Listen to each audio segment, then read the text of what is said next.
আজ বানাবো চিংড়ি মাছের ভাপা। তার জন্য আমি চিংড়ি মাছগুলোকে নুন হলুদ দিয়ে মাখিয়ে নেব।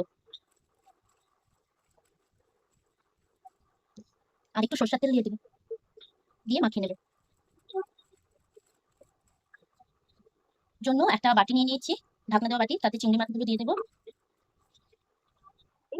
এখানে আমি চিংড়ি মাছ ভাপানোর জন্য কালো সর্ষে, সাদা সর্ষে, পোস্ত, কাঁচা লঙ্কা, নুন দিয়ে বেটে রেখেছিলাম, একটু জল দিয়ে দিয়েছি। এবার আমি চিংড়ি মাছে এগুলো দিয়ে দেবো।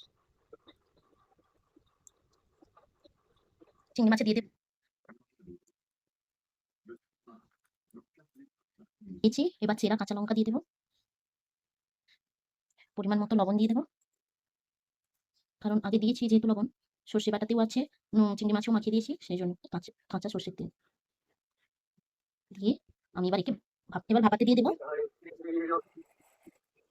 কড়াইতে আমি জল গরম করতে দেবো চিংড়ি মাছটা ভাপানোর জন্য।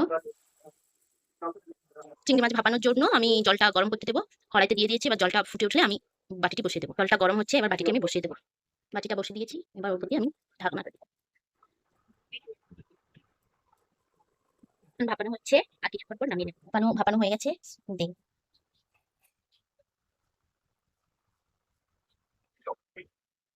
চিংড়ি মাছ ভাপা তৈরি হয়ে গেছে।